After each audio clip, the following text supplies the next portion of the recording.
pessoal, muito boa tarde, início de noite aqui. Estamos todos juntos em mais uma live Webex Labs.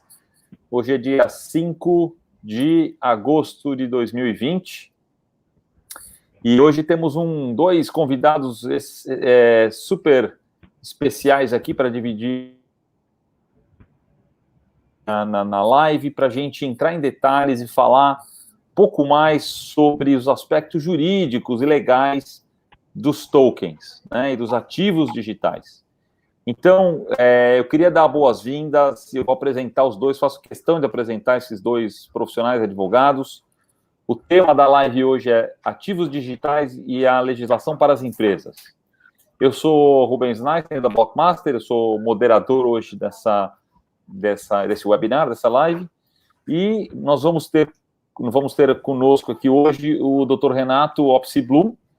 Ele é advogado e economista, mestre pela Florida Christian University, chairman Opsi-Blum, Bruno Abruzio e Vainoff Advogados, patrono regente do curso de pós-graduação em Direito Digital e Proteção de Dados da Escola Brasileira de Direito, EBRAD, e professor coordenador de cursos na FAAP e no INSPER. Temos também conosco o Dr. Alisson Cardoso, advogado empresarial certificado em Direito das Startups pelo INSPER, sócio executivo do Alisson Cardoso Sociedade de Advogados. Muito bem. Aos dois, bem-vindos. Vamos começar o nosso bate-papo aqui. Gostaria que cada um de vocês fizessem uma pequena introdução sobre... antes de a gente entrar no tema, uma pequena introdução, começando então com o Dr. Renato, sobre atuação no mercado de tecnologia, a tua experiência e como tem sido agora esse novo mundo dos criptotokens, dos ativos digitais. Por favor, Renato, a palavra é sua. Olá, Rubens, Alisson, todos que estão nos acompanhando.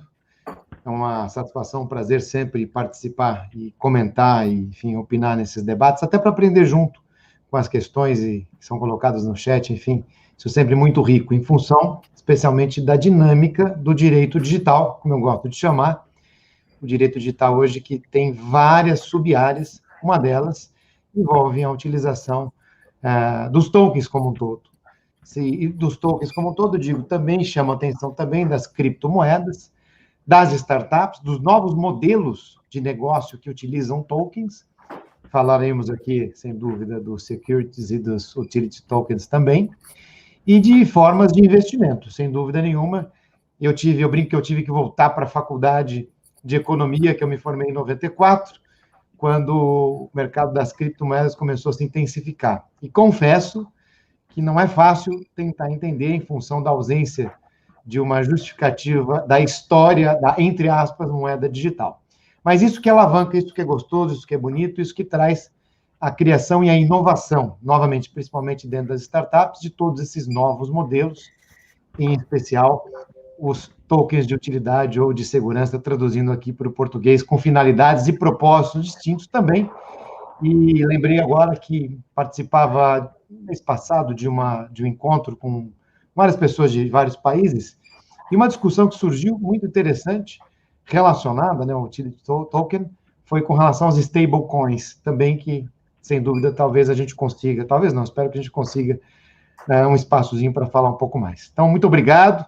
Eu trabalho com direito digital e todas as suas vertentes, hoje, nessa live gostosa aqui, falando especial sobre os utility tokens. Muito bem, Renato. Obrigado por essa introdução. Alisson, por favor, faça uma pequena introdução sobre você, sobre o seu trabalho e como você entrou e está atuando neste mercado agora de criptoativos e ativos digitais. Bom, primeiramente, boa noite a todos que estão assistindo, acompanhando aí, e ao Rubens e ao Renato. O Renato, tive o prazer de ser aluno dele no INSPER, então, quando ele já falava do assunto, eu ainda era muito leigo, estava lá estudando, já admirava o trabalho dele, é uma honra estar aqui junto. Eu sou advogado empresarial há mais de 10 anos, estou indo já para 12 anos, na verdade, e E de 2, 3 anos para cá, comecei a me interessar mais por esse ramo de startup, que era muito incipiente, e comecei a buscar informações, voltei a estudar, uma coisa que o Renato disse que é importante, né?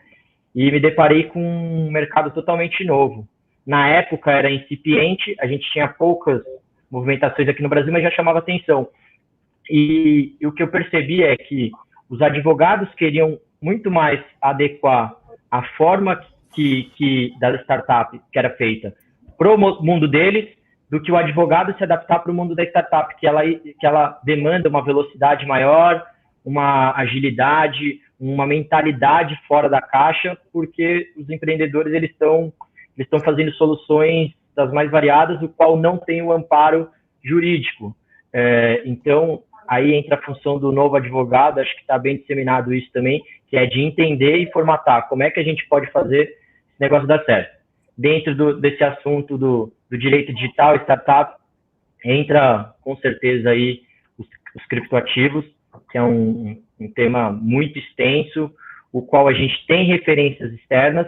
Aqui no Brasil a gente ainda engatinha, mas já está, de certa forma, evoluindo, o mercado está ganhando peso, principalmente pelo fato de ter mais usuários e pessoas interessadas no assunto, que é o que vai chamar a atenção, querendo ou não, dos legisladores para deixar de forma clara como fazer a melhor forma e dar a segurança jurídica que todos esperam.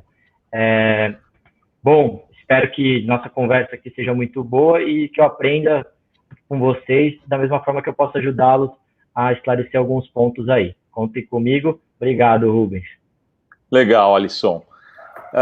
Pessoal, bom, a todos que estão nos assistindo, Renato e Alisson, eu vou começar voltando um pouquinho no tempo, porque eu vivi, acho que sou um pouco mais velho que o Alisson, acho que talvez um pouco mais velho, ou mais ou menos da mesma idade do Renato, mas em 1995, eu estava terminando na faculdade de engenharia e estava usando internet, trabalhando com a internet, lá nos primórdios, né, quando eu tive acesso ao primeiro Netscape 1.0, cabia num disquete, e comecei a usar a internet e vi uma oportunidade que a internet ia se tornar algo grande lá atrás, e eu efetivamente comecei minha vida profissional trabalhando com internet. E a internet foi uma inovação tecnológica das maiores que a gente conheceu nas últimas décadas. Então, e eu vejo que assim, toda inovação, toda tecnologia, ela é desenvolvida, ela vem antes da regulação. Ela vem antes das leis, ela vem antes da regulação, né? Do que as pessoas entendam o que é aquilo para poder fazer uma regulação. E acho que vocês podem até me ajudar, não lembro de cabeça, mas o marco inicial da internet no Brasil, que foi discutido e foi feito no Brasil, levou 10, 12, 15 anos para ser feito. Eu não lembro que época que foi, Renato. Você pode me ajudar, me refrescar? Quando foi definido o marco regulatório da internet? Talvez seja o marco civil da internet, que é de 2012, isso. Mas as discussões, nós começamos, a discussão derivou de um projeto de crimes de 95, depois, aliás, de 99, o projeto 84 de 99, que depois foi aprovado, virou projeto de lei do Senado, um PLS 76 de 2003, e nessa discussão deste projeto do Senado é que iniciaram-se as discussões do Marco Civil, que entrou em vigor em 2012. 2012. Então, exatamente estou dando esse exemplo porque a tecnologia, a internet não parou, as pessoas continuaram usando, as tecnologias continuaram a evoluir, o YouTube surgiu, o Google surgiu, o Facebook surgiu, tudo surgiu, e nem tinha um marco civil ainda, levou aí quase 20 anos, 18 anos para ter um marco civil. E eu estou me sentindo agora, neste momento, mais ou menos como eu me sentia no início da internet. Nós estamos no início de uma nova revolução, né?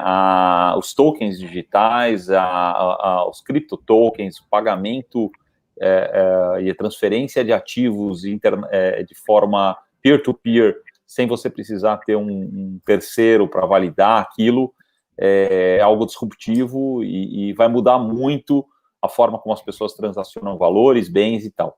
E é sobre isso que eu queria começar, então, agora falando, que cada um de vocês falasse um pouquinho sobre o que são os ativos digitais, né? Se vocês quiserem buscar um pouquinho mais atrás para conceituar como é que esses ativos digitais existem, falando da tecnologia que está por trás deles. Eu deixo aí, Alisson, vou começar com você, então, para dessa vez, o Renato iniciou antes, agora vamos contigo, faz um retrospecto aí de como é que você vê esse início aí e como a gente vai se desenvolver. Acho que muito legal a introdução aí e a gente começar exatamente desse ponto. Bom, trazer para o mundo tecnológico a questão dos ativos financeiros, ativos patrimoniais que já existiam no mundo real.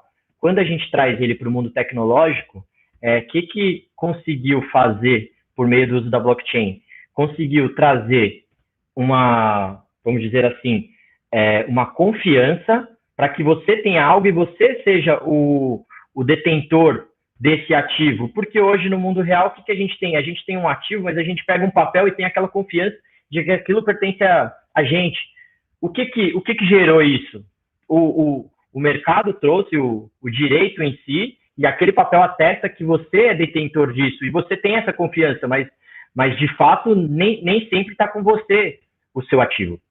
Então, quando a gente traz ele para o mundo digital, você consegue reconhecer que toda a comunidade sabe que aquilo pertence ao Rubens, pertence ao que é o detentor, lógico que de maneira criptografada, por meio de wallet, de hash, que daí a gente teria que entrar em alguns termos, mas eu acho que seria bom para trazer um pouquinho, até de forma, não procuro complicar muito, porque às vezes alguém pode estar ouvindo, sendo o primeiro contato, para não criar essa barreira. Qualquer um pode ter, eu uso sempre o exemplo de como se você andasse com todo o seu dinheiro na sua carteira. Talvez todo o seu patrimônio não caiba lá, mas se você tivesse ele num ambiente digital, você conseguiria controlá-lo, e principalmente sem a presença de intermediário. Essas soluções trouxeram uma série de discussões que eu acho que muito se confunde da maneira que ela é utilizada.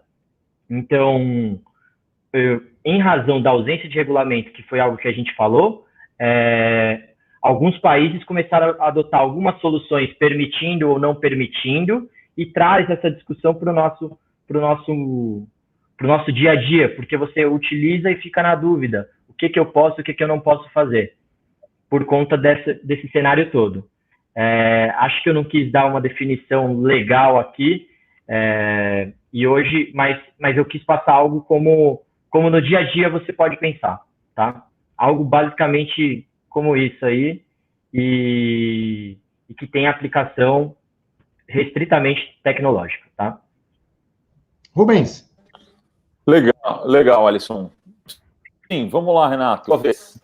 Aproveitando aqui, complementando o Alisson, em algumas situações, sem dúvida, nós temos, quando a tecnologia, pela sua dinâmica, né, que avança muito rápido, ela acaba gerando novos comportamentos, e novos comportamentos, novos usos, novos costumes, são aceitos pelo direito também como fonte do direito. Nós temos equidade também, os princípios gerais, a jurisprudência, e daí por diante. Então, é uma tendência, sem dúvida. Mas eu queria reforçar que existem situações oriundas dessa evolução tecnológica, da inovação, quando o legislador não teve tempo de pensar e de regular, essas circunstâncias, mais cedo ou mais tarde, terão um detalhamento na sua regulamentação.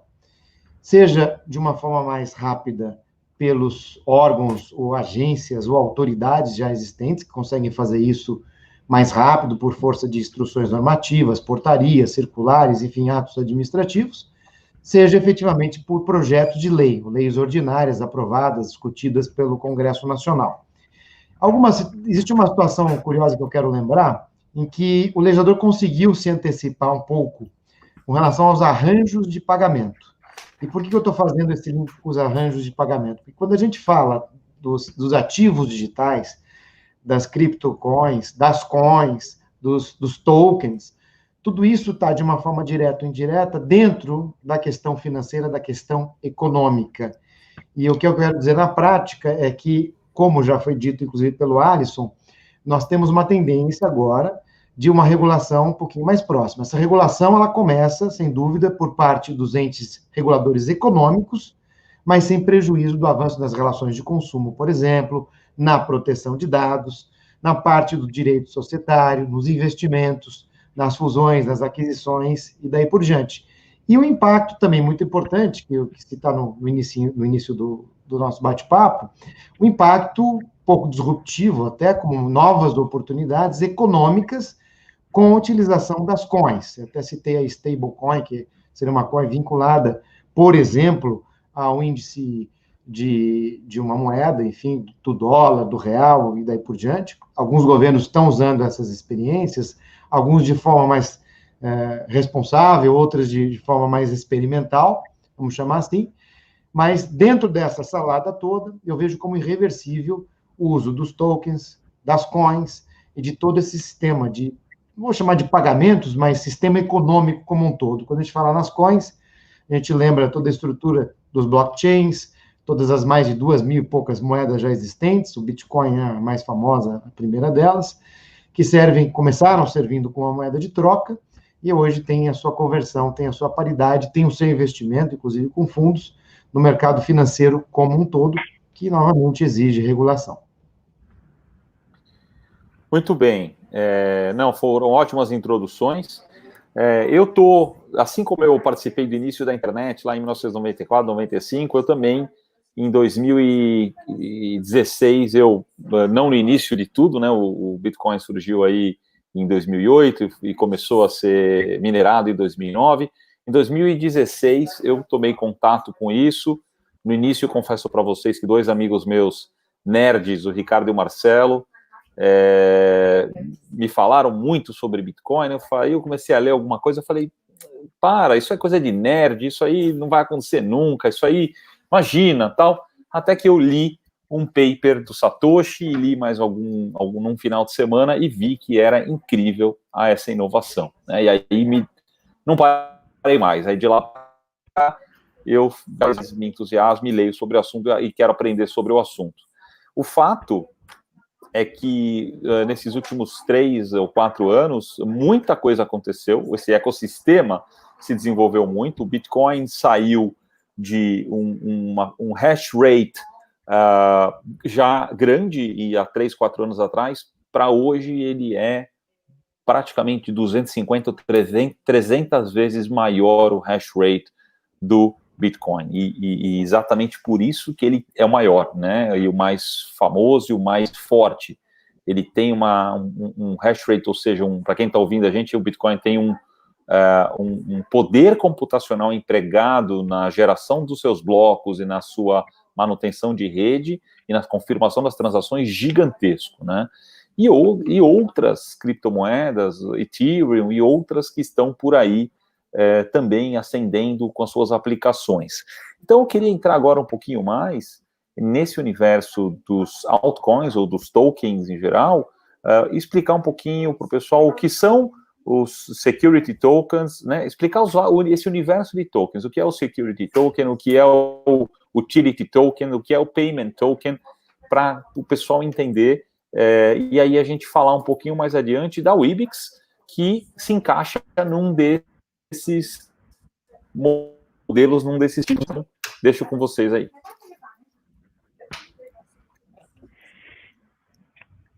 Pode começar? Bom, como você disse, é importante diferenciar cada tipo de token, né? Porque ele tem uma finalidade. Muito se fala no mercado de lastro, tudo, mas o que a gente fala do lado de cá é da utilidade que ele tem. Até por isso, começando pelo utility token.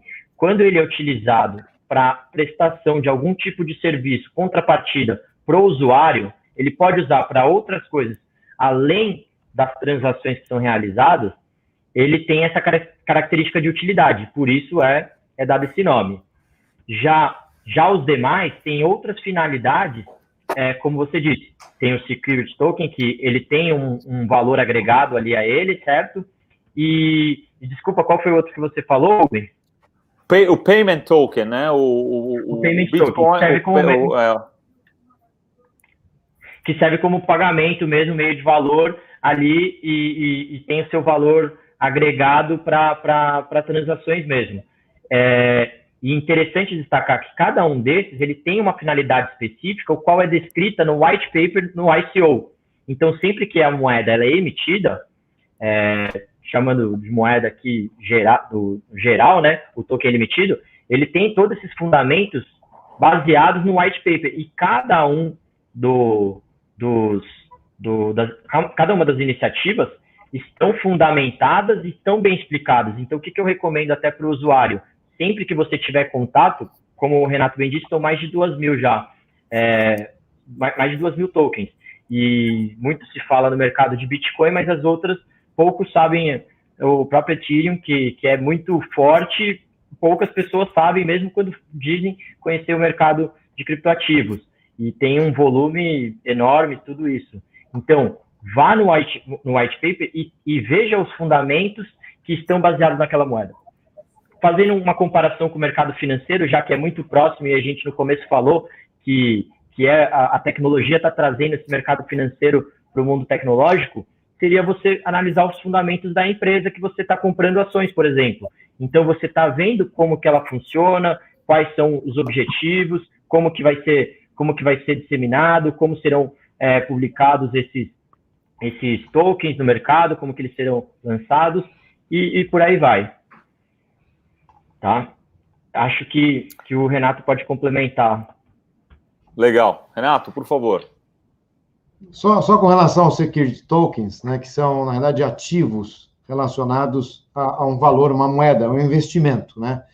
Inclusive podendo estar transacionando, ou, enfim, sendo especulado, sendo comercializado em fundos. Então, o security token tem um valor econômico, enquanto que o utility token tem outros valores, outras possibilidades, e os coins servem como moeda efetiva, não necessariamente econômica, mas como moeda efetiva, e o coin aí tem uma proximidade, vamos dizer assim, com relação ao security também, além das stables que eu já mencionei. Mas só complementando, porque o Alisson já explicou muito bem. Legal. Eu tive a oportunidade de em 2018, participar de uma missão do consulado suíço no Brasil para a Suíça, e nós estivemos durante 2 semanas visitando Zug, visitando Zurich e participando de workshops muito bons só sobre blockchain e cripto e tokens. Estive num escritório de um dos maiores escritórios de advocacia, direito de tecnologia em Zurich, puxa vida, agora eu não me lembro o nome do escritório, mas enfim, e foi esse escritório que fez o white paper, e fez todo um modelo de criação de tokens, e criou um documento que, inclusive, afirma que o órgão regulador da Suíça está utilizando como base para criar o seu modelo, o seu framework regulatório, né? Então, e eu lembro que tinha, dentro de tokens, então, por exemplo, dentro de security tokens, tinha ainda subdivisões. E eu tenho esse paper hoje, depois eu posso compartilhar com vocês dois. É um paper muito bacana, tá? E dentro do security token ainda tinha o equity token, tinha real estate tokens do mercado imobiliário, tinha um debt token, tem várias subdivisões dentro do security token. E aí o que eu queria emendar aqui com vocês, tanto falando do security tokens quanto do utility tokens, é que como que vocês estão vendo essa regulação crescer aqui no Brasil? Porque na Suíça já existe um framework regulatório, e lá já é possível você emitir, com base na FINMA, que é o equivalente à CVM aqui do Brasil, você tem permissão, basicamente, obviamente, submetendo o teu token para avaliação deles, você pode emitir e comercializar no mercado primário e no mercado secundário o teu security token, coisa que no Brasil ainda não é possível, né? Mas, por outro lado, os utility tokens podem ser negociados livremente no Brasil. Queria que vocês entrassem um pouquinho nesse aspecto agora, para falar, então, dessa restrição com relação aos security tokens e da possibilidade de se negociar e de estar ofertando os utility tokens, como é o caso da Wibix, que a gente vai falar logo a seguir. Vou começar agora com o Renato, por favor. Então, vamos lá. por que os utility tokens não têm uma regulação ainda, né? Ainda, como eu adiantei, mais cedo ou mais tarde, sem dúvida, teremos. Porque é algo que não representa necessariamente um valor econômico. Então, por exemplo, na própria página da Wibix tem um exemplo interessante. Você poderia dar tokens para pessoas que fizessem atualizações ou revisões na Wikipedia. Então, você não tem um valor imediato, você tem um atrativo, não necessariamente econômico, mas que pode ser qualquer tipo de negócio. Então, acaba sendo um contrato entre as partes. Você não tem a especulação financeira na sua grande intensidade. Já nos ativos security, em que você tem essa especulação, você tem a vinculação, você tem, eventualmente, a paridade, ou seja, você tem integração dentro do sistema financeiro que é regulado, aí sim nós já aproveitamos, absorvemos uma parte da estrutura da regulamentação financeira como um todo, e a gente chama Comissão de Valores Imobiliários, como você colocou, Rubens, até o Banco Central um pouco, de forma direta ou indireta, acaba tendo também sua participação, e as outras vertentes do direito. Você citou, Rubens, a questão do Netscape, eu lembrei aqui também do Orkut, lembrei quando a gente pesquisava no Radar Wall, no Alta Vista, fazia ICQ. Ixi, isso é do meu tempo, então. Estou com 50, pronto, estou entregando aqui, né? Mas eu lembro, no ICQ, muitas vezes saíam conversas interessantes, são negócios, né? O ICQ era um serviço de mensagem ponto a ponto interessante, era um WhatsApp mais raso, assim, mais ácido, né? mais raiz, acho que essa é a palavra. E muitas vezes se trocavam ali, né? Eu faço um serviço e eu te dou acesso a esse software que eu estou fazendo, que pesquisa melhor lá que o Alta Vista, etc., e daí por diante. Então, começa aí. Quando você tem essa incorporação no mercado, no sistema financeiro como um todo, é que a regulação começa a abraçar e ter a sua participação efetiva de organização. Até para evitar a especulação ilícita, dolosa, as pirâmides. E a gente tem uma questão aqui importante, que nessa live nós estamos discutindo e tentando desmistificar um pouquinho, que coisas novas. Então, quando isso é colocado para o público, envolve um investimento ou arrecadação, etc., boa parte do público não entende. E muitas vezes, infelizmente, isso acontece, muitas vezes essa parte que não entende é, entre aspas, levada na conversa, enganada, enfim, sofre estelionato e daí por diante. Por isso que é necessário ter uma regulação mínima para conseguir ter um mínimo de gestão e evitar esses problemas, novamente, principalmente quando as questões são técnicas e novas. Perfeito. Complementando aí o que o Renato disse, muito bom. Vou pegar do final. Porque, como a gente disse, o usuário é o detentor dos tokens dele. Então, qualquer coisa que for utilizada para fins ilícitos, é ele direto. Ele não tem nenhum intermediário ali entre ele e o ato ilícito que está acontecendo. Daí a gente vai criar um fato de direito aí, porque é a mesma coisa que batesse na carteira direto da pessoa. E voltando para os utility tokens, como o Renato disse, o que gera o valor ao serviço, e aí esse contrato que é firmado entre as partes, é o engajamento digital. Então, como você está criando engajamento, está tornando o negócio conhecido, e quanto mais popular ele for e gerar uma acessibilidade em massa digital, ele vai agregando valor, e esse token vai tendo esse valor econômico que é totalmente desassociado do negócio em si. Então, isso que é importante ter em mente, que quanto maior o engajamento social, o valor econômico acompanha. É como se fosse a popularidade. A popularidade é muito importante para avaliar esse fim. E que o mercado que dá. Quanto mais interesse, mais atrativo. Quanto menor interesse, menos atrativo. E daí depende da estratégia de cada um dos utility tokens aí, tá? Muito bom. Bom, entrando agora um pouquinho mais, então, nos utility tokens, que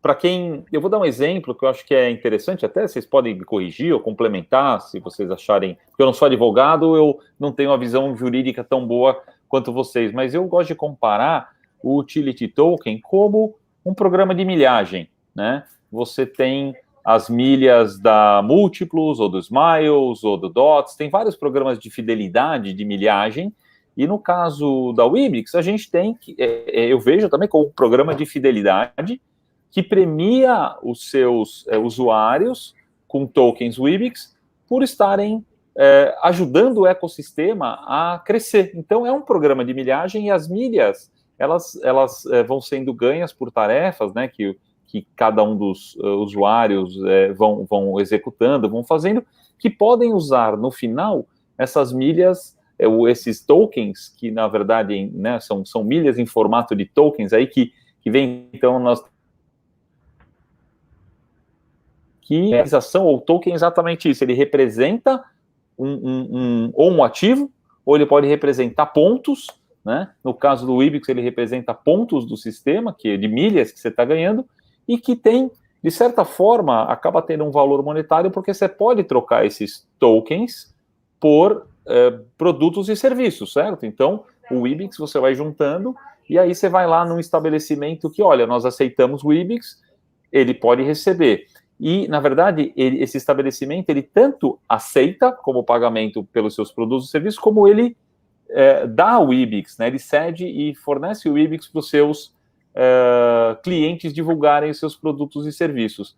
Então, isso acaba virando um ecossistema mesmo, que uma roda que gira, né? Pessoas que utilizam, pagando produtos e serviços, e empresas que compram e distribuem os Wibix para premiar os seus clientes. Então, sobre esse aspecto, queria que vocês falassem um pouquinho mais sobre o Wibix, sobre essa utilidade, né, dos tokens, do Utility Tokens. Alisson. Renato, por favor. Começando aqui, é muito legal isso que você falou. Achei muito viável a comparação, do mesmo jeito que a gente começou falando, que o modelo de Utility Token foi trazido do mercado, uma adaptação do mercado financeiro para o mundo tecnológico. Você trouxe um bom exemplo. Por exemplo, o próprio programa de milhagens. O que tornou ele confiável? Você sabe que aquele ponto vale alguma coisa, porque você foi utilizando e foi gerando a confiança necessária para você saber que lá na frente, quando você acumular determinada quantidade, você vai conseguir trocar por uma passagem, trocar por um produto em alguma loja, alguma coisa. Então, da mesma forma, o Utility Token, ele, vou mencionar novamente, gerando engajamento digital entre o usuário, entre empresas parceiras e o próprio ecossistema ficar se alimentando, se todos passarem a utilizar, tanto o usuário começa a produzir, a receber pelo engajamento social que ele gera, pelo marketing que ele gera para as empresas, e as empresas aceitarem como forma de pagamento, você vai criar uma roda no qual vai utilizando e vai agregando valor ao negócio. Eu entendo dessa forma e eu acho que o exemplo que você usou é perfeito. Provavelmente, eu não sei, daí a gente teria que verificar a história, como é que começou os programas de milhagem. Provavelmente no começo as pessoas não ligavam muito quando ganhavam os pontos, não sabiam muito bem como utilizá-los, provavelmente expirava, não utilizava, e posteriormente foi disseminando, inclusive com muitas startups sendo criadas para utilizarem essas milhas, você trocava e poderia converter por dinheiro, mas era tudo por meio de contratos, por meio de alguma relação fora daquele ambiente, e o qual provavelmente ele não era reconhecido. Então, acho que o exemplo que você usou é perfeito. Renato, por favor, suas considerações. Só 2 pontos. O exemplo é muito bom mesmo. Lembrei do meu primeiro cartão de milhas, que era o Mileage Plus, se não me engano, da United, 92. E naquela época, Alisson, a gente não sabia muito, mas eram milhas que vinham rapidamente, né? Mas a gente não tinha, também não voávamos tanto, né? Como na época da pandemia, agora voando pouco.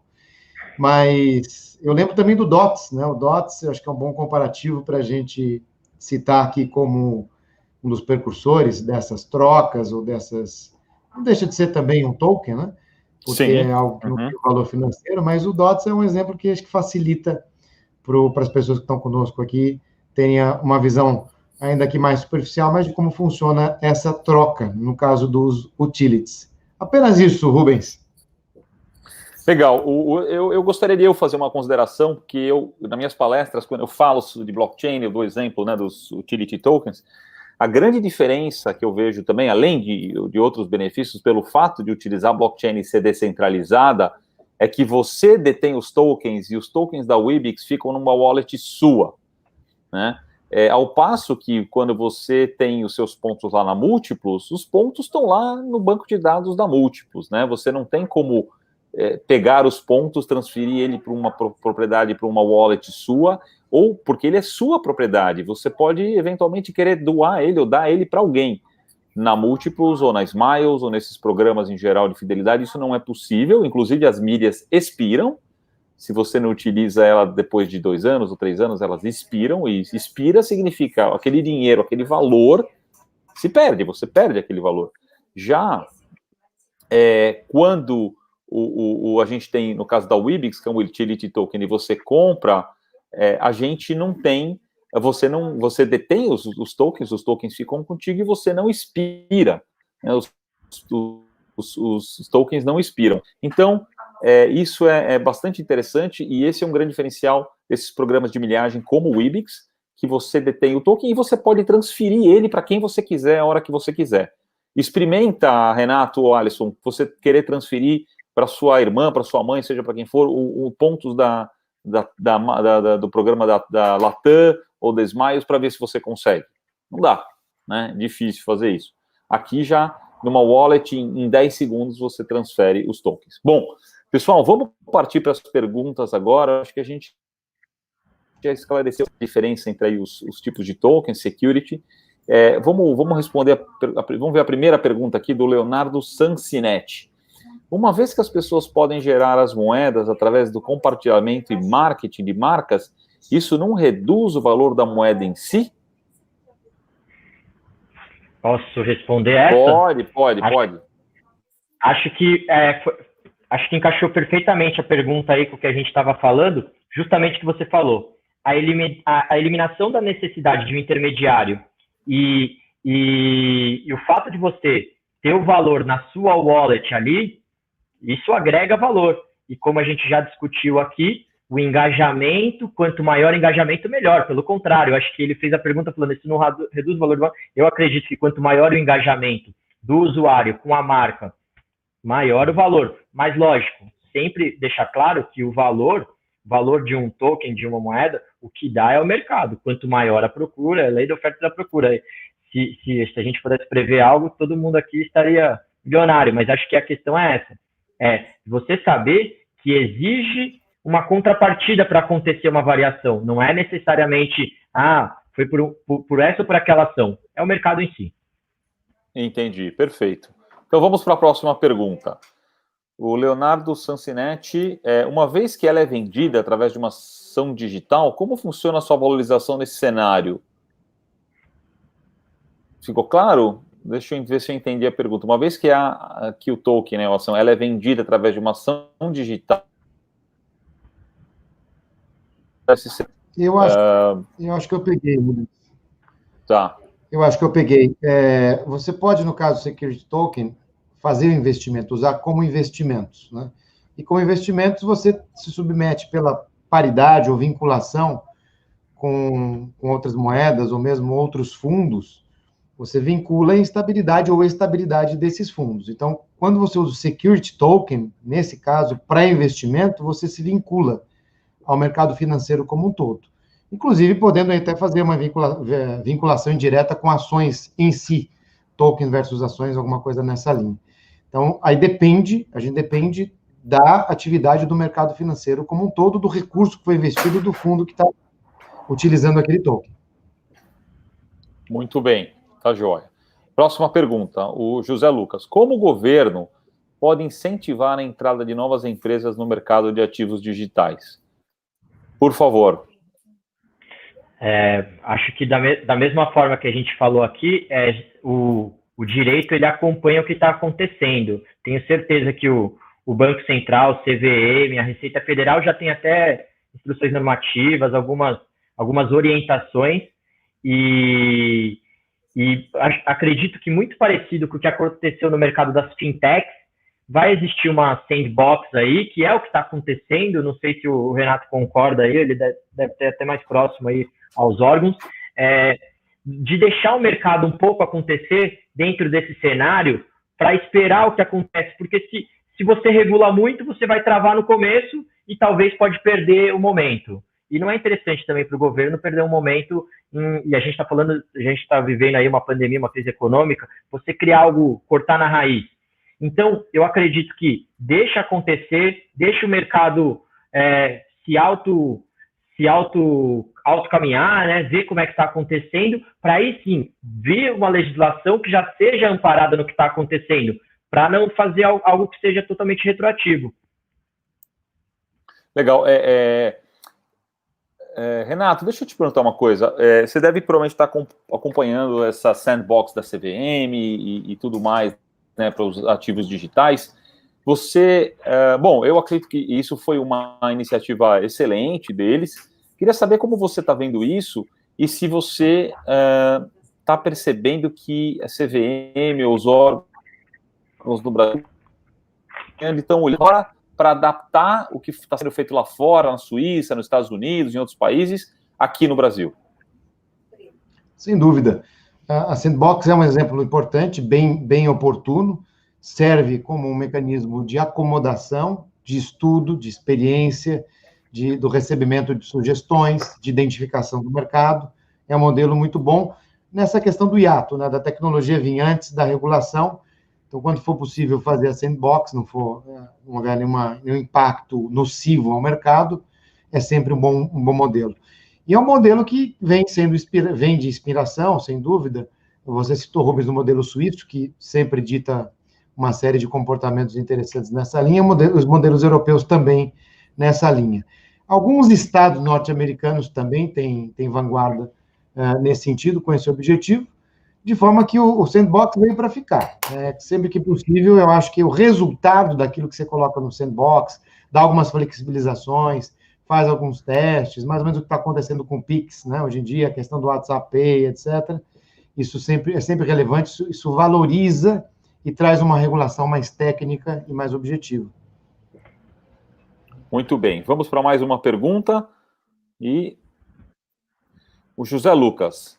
Não, o Luiz Soares. Como seria estruturada a aplicação dessa legislação haja vista neste mercado? Bom, pergunta mais complexa. Renato, por favor.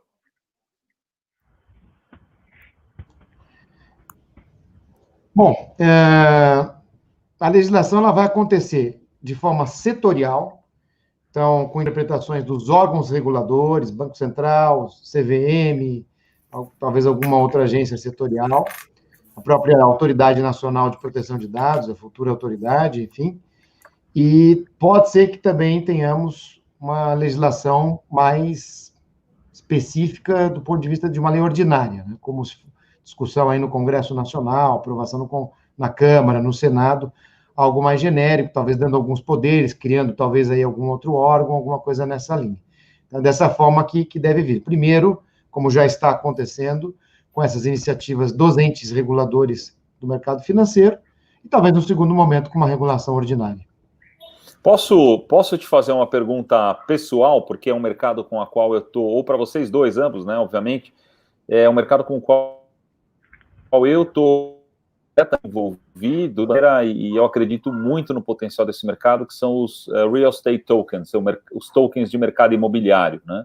E a gente enfrenta no Brasil, obviamente, um entrave ainda que é a regulação, porque para você poder emitir e vender uns tokens que representam uma fração imobiliária de um ativo imobiliário, isso já caracteriza um security token, né?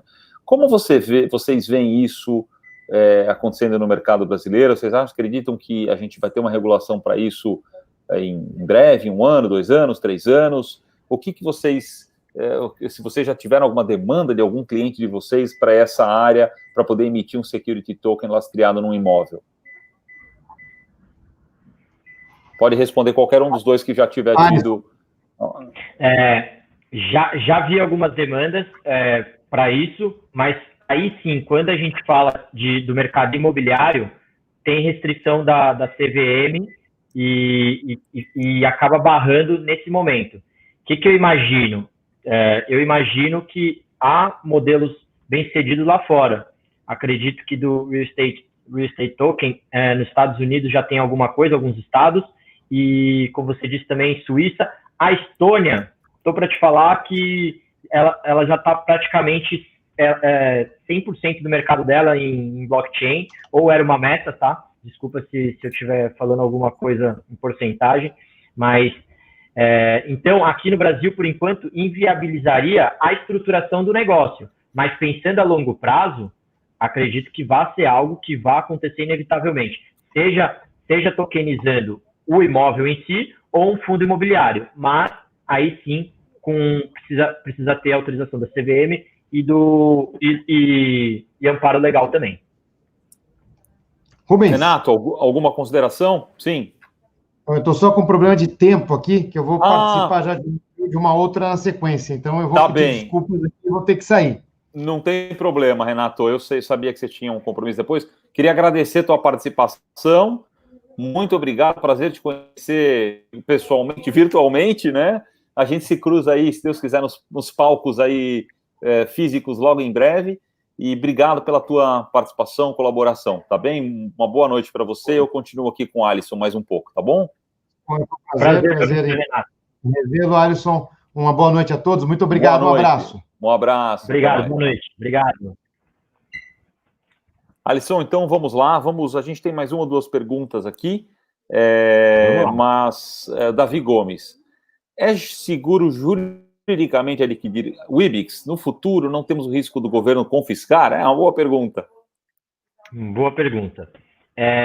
Hoje já existe a instrução normativa da Receita Federal, acredito que ele esteja falando isso. Você pode deter criptoativos. A questão é que você precisa conversar com um contador que entende do assunto, porque existem formas de você fazer a declaração do seu ativo digital, e toda movimentação que for feita via exchange tem um limite mensal, o qual você não tem que declarar. A partir dali você precisa declarar, inclusive pagar imposto de renda sobre ele. Se a Receita Federal já regula, determinando o recolhimento de imposto, certamente ela reconhece que você transaciona, que você está, e também a obrigação aqui, ao invés dela pegar pelo usuário, ela foi e regulamentou as exchanges, que é por onde você consegue fazer as transações ali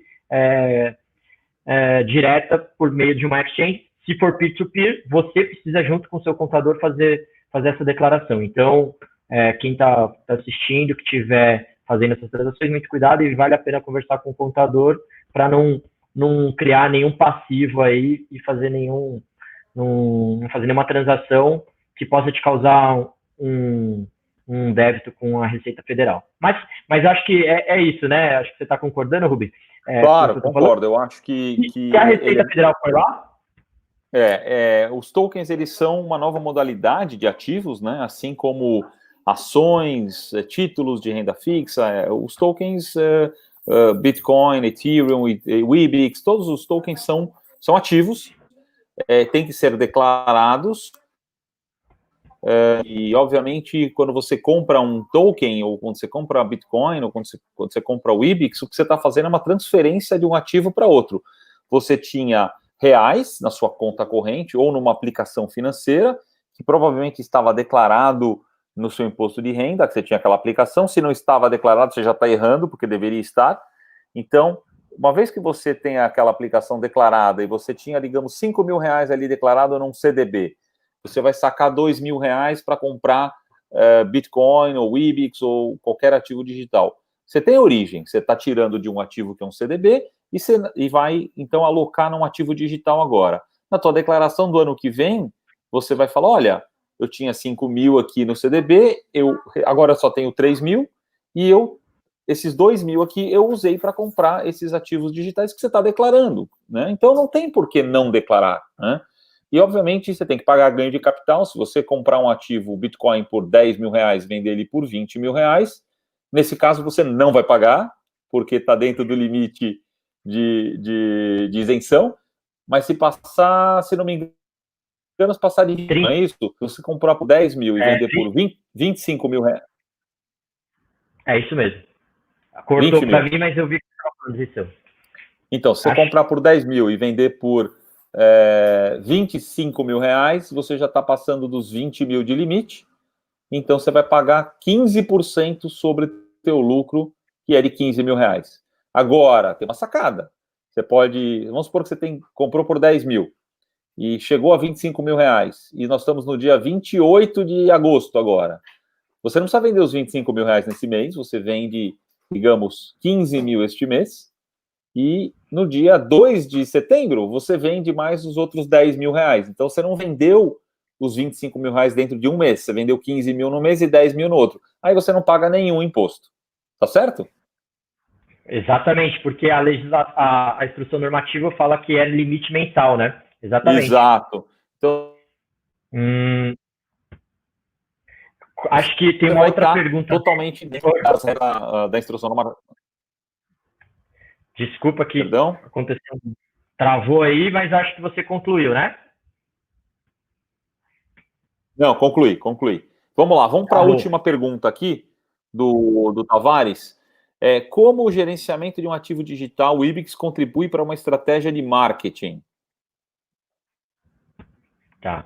Isso aí pode ser respondido, acho que através do próprio white paper da IBIX, né?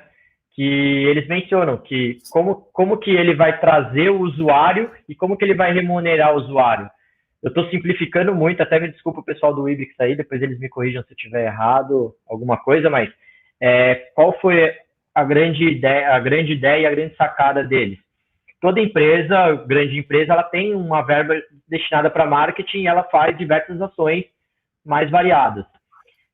Inclusive, Google, Instagram, isso é muito comum no mercado de marketing.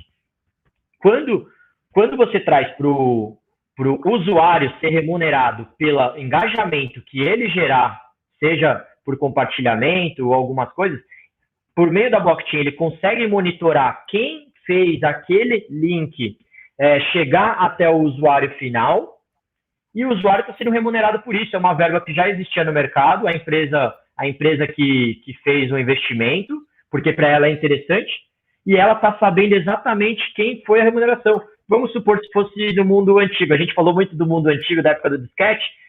O rapaz que entregava panfleto lá no farol. Como que você ficaria sabendo que a pessoa que chegou até você foi por conta daquele panfleto? Ela teria que te contar. Se ela chegasse na sua loja e comprasse e não contasse que ela ficou sabendo por conta do panfleto, você simplesmente pagava o rapaz do panfleto pelo trabalho do dia dele. Mas não, então, até uma dica, quem for o mais engajador, o que gerar maior engajamento, vai ser o que vai ser mais remunerado pelas empresas. Inclusive, acho que no futuro vai até ser um meio de trabalho, assim como hoje o Uber, o Rappi e tudo, as pessoas vão ter condições de gerar valor estando em casa e fazendo coisas que elas compartilham de graça hoje, não ganham nada, no futuro elas vão ganhar. E por quê? Esse tipo Nada de mais engajamento... justo, né? Nada mais justo, claro. A propaganda boca a boca sempre foi muito forte, sempre gerou muitos resultados para empresas. Eu vou falar uma coisa para vocês aqui. Se eu ganhasse alguma coisa por cada conta na XP de clientes que eu indiquei para abrir contas lá, eu já teria ganho muito dinheiro. Porque eu sou cliente da XP há 10 anos, gosto, né? Estou fazendo propaganda aqui até com investimento, mas eu já abri pelo menos umas 200 contas de investidores lá, não ganhei nada com isso. A XP, que estiver me ouvindo aí, faz favor, deposita alguma coisa na minha conta aí, viu? Mas eu faço a mesma brincadeira. Eu faço a mesma brincadeira com relação ao Samsung. Depois que eu mudei de iPhone para Samsung, fiquei apaixonado pelo Samsung e digo para todo mundo. Várias pessoas já trocaram e falaram: se o Samsung soubesse tanto de venda que eu fiz para eles, eu estaria sendo remunerado. Aí eu vou discordar. Eu uso o iPhone há 13 anos que eu uso o iPhone. E eu tenho o Samsung também, porque eu testo aplicativos no Samsung. Cara, para mim nada supera o iPhone. A gente vai ficar aqui. É outra discussão, mas para mim nada. É muito legal isso. E da mesma forma, né? Da mesma forma, mas nada mais genuíno do que a pessoa contar a experiência dela. Tanto que uma das profissões mais bem remuneradas hoje em dia é do influencer. Que ele tem ali um público fiel, o qual ele conta: eu tomei essa água, e porque a pessoa confia, sabe que aquilo que está falando é de verdade. Não é simplesmente a marca pagou, foi lá para falar. Sim. Então, é o futuro trazendo, até citando seriado, quem não teve a oportunidade de assistir o Black Mirror, assiste, que abre a cabeça, você consegue enxergar muita coisa no futuro que você fala, nossa, e chega, né? Há 15 anos atrás, as empresas, que são as maiores empresas hoje, ainda estavam engatinhando ou nem sequer existiam. Então, é interessante esse mercado. Legal, meu caro, estamos chegando ao final aqui de mais uma live Webix da Wibo. Queria agradecer ao Renato, que saiu um pouquinho antes, Opsi Bloom, e Dr. Alisson Cardoso, que está aqui com a gente até o final.